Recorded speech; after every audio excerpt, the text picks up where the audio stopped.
ঝাড়ু হাতে ঐতিহ্য পালন, জয় জগন্নাথ ধ্বনি, কীর্তন আর ঢাকের তালে মাসির বাড়ির উদ্দেশ্যে যাত্রা জগন্নাথ, বলরাম এবং সুভদ্রার। পশ্চিমবঙ্গ সরকারের উদ্যোগে মালদার চাঁচলের ঐতিহ্যবাহী রাজ ঠাকুর বাড়িতে রথযাত্রা উৎসবকে ঘিরে এদিন ভক্তদের ঢল।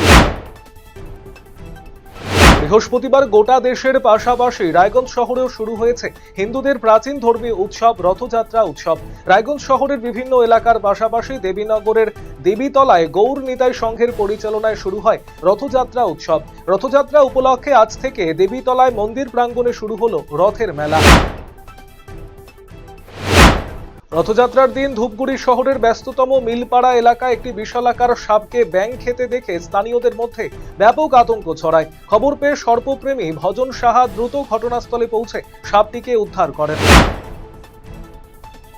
কালিয়াগঞ্জের নাট মন্দিরের পাশাপাশি বিভিন্ন স্থানে পালিত হলো রথযাত্রা উৎসব।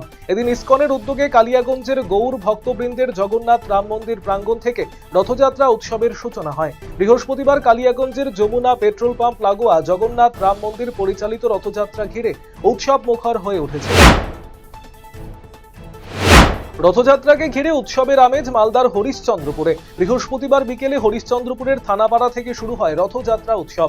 সমগ্র এলাকা পরিক্রমা করে রথযাত্রা শেষ হয় হরিশ্চন্দ্রপুর হাই স্কুলের কাছে।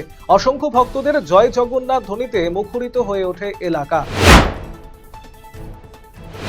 মায়াপুরের আদলে চাঁচলের থানাপাড়া এবং দক্ষিণপাড়া রথযাত্রা কমিটির উদ্যোগে অনুষ্ঠিত হলো বর্ণাঢ্য রথ উৎসব। বৃহস্পতিবার বিকেলে থানাপাড়া থেকে মাসির বাড়ির উদ্দেশ্যে রথে আরোহণ করেন জগন্নাথ, বলরাম এবং সুভদ্রা। খোল করতাল, মৃদঙ্গ এবং হরিনাম সংকীর্তনের সুরে মুখরিত হয়ে ওঠে গোটা চাঁচল শহর।